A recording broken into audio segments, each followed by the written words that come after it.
So కొమ్మినేనిలో కూడా అది పోయింది. ఇక ప్రత్యేకంగా మన అమరావతి విషయాన్ని ఈ కాంటెక్స్ట్‌కి వస్తే ఆయన ఒక ప్రోగ్రామ్ కండక్ట్ చేస్తున్నప్పుడు కృష్ణంరాజు అనే వ్యక్తి ఆహ్, ఆహ్, ఒక ఇటీవల వచ్చిన ఒక ఆహ్, డేటా అంటే పీఎం పిఎస్సి అనే ఒక సంస్థ programmatic mapping and population size estimation అనే ఒక సంస్థ దేశంలో ఉండే సెక్స్ వర్కర్ల మీద ఒక అధ్యయనం చేసింది.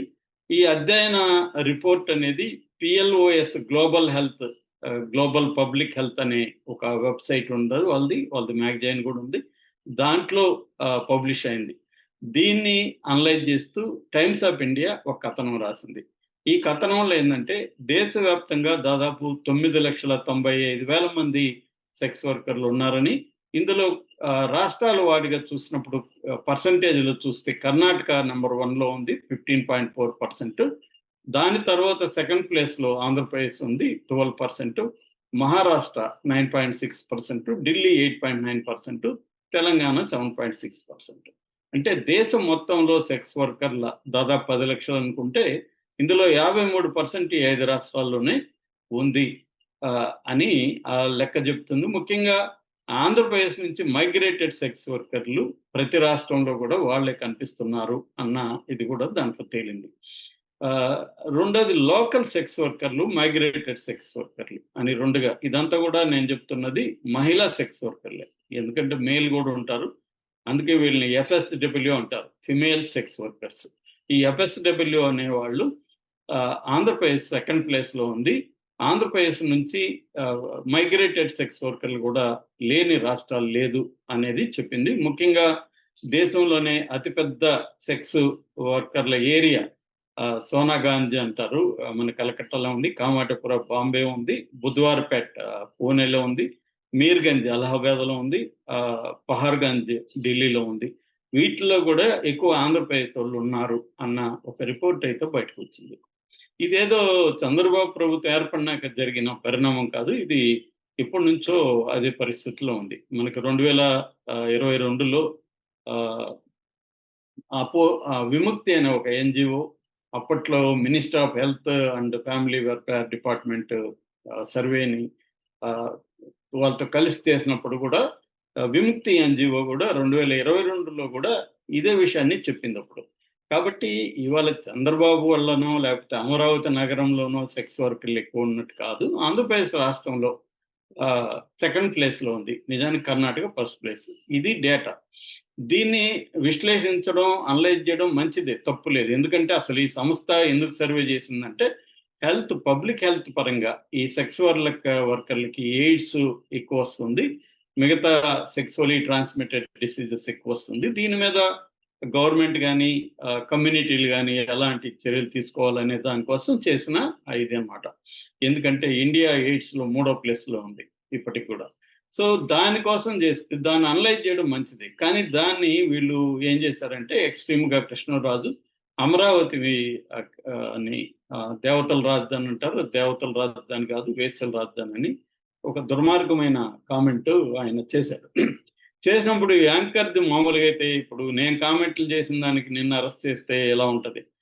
కాకపోతే ఏంటంటే యాంకర్ నువ్వంటే నాకంటే చిన్న పిల్లవాడే కాబట్టి నువ్వు నన్ను ఖండించడానికి భయపడి గమ్మని ఉండొచ్చు. కానీ ఆయన అట్లా కాదు, ఒక సీనియర్ జర్నలిస్టు. ఆయన గతంలో కూడా ఇలాంటి వాటిని గట్టిగా ఖండించిన సందర్భాలు ఉన్నాయి. ఈ మధ్య లక్ష్మీ పార్వతి విషయంలో కూడా ఆ వీడియో కూడా బయటకు వచ్చింది. ఆయన ఖండించి ఉండొచ్చు గట్టిగా. అరే అట్లా ఎట్లా అంటావు, అది రాంగు. అమరావతిలో స్త్రీలు ఉన్న వాళ్ళందరూ కాదు కదా, ప్రతి నగరంలో ఉంటారు, అమరావతిలోనే కాదు. అలా నువ్వు పిలవడం తప్పు, నేను ఒప్పుకొని దీన్ని వెనక్కి తీసుకో, లేకపోతే నువ్వు గెట్అవుట్ అని చెప్పుండాలి ఆయన. అది చెప్పలేదు. చెప్పకుండా ఒక వ్యంగ్యంగా మీరు అలాగంటే మిమ్మల్ని ట్రోల్ చేస్తారు, ఇలా ఆయన ఒక రకం సపోర్ట్ చేస్తున్నట్టే మాట్లాడాడు. సో అది ఖచ్చితంగా నేరం కిందకి వస్తుంది. చట్ట ప్రకారమైన జర్నలిస్టిక్ నీతి ప్రకారమైన వస్తుంది. రెండోది కాంటెక్స్ట్ ఇంపార్టెంట్. ఇవాళ మామూలుగా వేరే కాంటెక్స్ట్లో వేరే నగరాన్ని అని ఉంటే ఇంత గొడవ జరగకపోయేది. ఎందుకంటే అమరావతి అంటేనే జగన్ వ్యతిరేకిస్తాడు అన్న ఒక నేపథ్యం ఉంది. తెలుగుదేశం వైసీపీ మధ్య ఒక రైవలరీ ఉంది, అరెస్టులు జరుగుతున్నాయి. ఇదేది కూడా ఆయన పరిగణలోకి తీసుకోకుండా బిహేవ్ చేయడం అయితే రాంగు. సో, ఆ కాంటెక్స్‌లో ఆయన అరెస్ట్ చేశారు. దీని తర్వాత ఒక ప్లాన్డ్‌గా తెలుగుదేశం కూటమి ఆహ్, సాక్షి ఆఫీసుల మీద దాడి మొదలుపెట్టింది. ఇప్పుడు సాక్షిని కంప్లీట్‌గా ఈ కారణం జెప్పి బ్యాన్ జేసి ప్రసారాలను ఆపేయాలన్న ఒక ప్లాన్ అయితే ఉందని చెప్తున్నారు. దీన్ని జగన్ గాని, లేకపోతే వైసీపీ ఎలా ఎదుర్కొంటుంది? ఎందుకంటే ఇది బ్యాటిల్‌లో నీతనేది ఏముండదు. కొన్ని యుద్ధ నీతి అనేది గూడా ఉంటది గానీ, ఆ నీతిని ఇప్పుడు ఇవాళ ఎవడు ఫాలో గావట్లేదు. ఇండియాలోనే గాదు, ప్రపంచవ్యాప్తంగా ఎవడు యుద్ధ నీతిని ఫాలో గావట్లేదు. Might is right. బలమున్నోడిదే ఆహ్, కరెక్ట్. కాబట్టి ఈ యాంగిల్‌లో జూసుకున్నప్పుడు ఆహ్, ఇక్కడ యుద్ధం జరుగుతున్నప్పుడు యుద్ధంలో పైచేయి ఎవరు ఇప్పటికైతే ఖచ్చితంగా అధికారం ఎక్కడైనా సెంట్రల్ అయినా వీళ్ళకే ఉంది గాబట్టి వీళ్ళే పైచేయి సాధిస్తారు. అయితే ఇక్కడేందంటే ఒక సీనియర్ జర్నలిస్ట్ మీద ఆయన చేసిన తప్పు, ఆ కామెంట్ వరకే కేసు పెట్టాలి గానీ, ఆయన మీద ఎస్సీ, ఎస్టీ యాక్టు, మత కలహాలకు చేస్తున్నారు లాంటి సెక్షన్‌లన్నీ గూడా పెట్టారు. సో, అది కరెక్ట్ కాదు ఖచ్చితంగా. రెండోది ఆయన ఖండించలేదనే తప్ప ఆయన ఆ కామెంట్ చేయలేదు. బట్ అదంతా కూడా కోర్ట్‌లో ఇదవుతుంది. ఏమైనా దీని నుంచి నేర్చుకోవాల్సిందేంటంటే ఒక పొలిటికల్ పార్టీకి ఇంతగా కొమ్ము గాయాల్సిన అవసరం లేదు. మనం ఒక జర్నలిస్టిక్ ఆబ్జెక్టివిజం అనేది ఫాలో గావాలి. నేను నీతి, గీతి మాట్లాడను. ఎందుకంటే ఇవాళ నీతి అనేది భూతప్రదం అయిపోయింది. ఆహ్, కనీసం ఒక ఆబ్జెక్టివిజం అంటే మనం మాట్లాడుతున్నప్పుడు ఆ విషయానికి కట్టుబడి మాట్లాడడం అవసరం. ఏదో దృష్టిలో ఎవరినో మనం హేట్ చేయాల్సిన అవసరం లేదు. ప్రజల వైపు నుంచి ఆలోచించినప్పుడు అన్ని పొలిటికల్ పార్టీలకి ఒకటే. ఎవరికేం తేడా లేదు.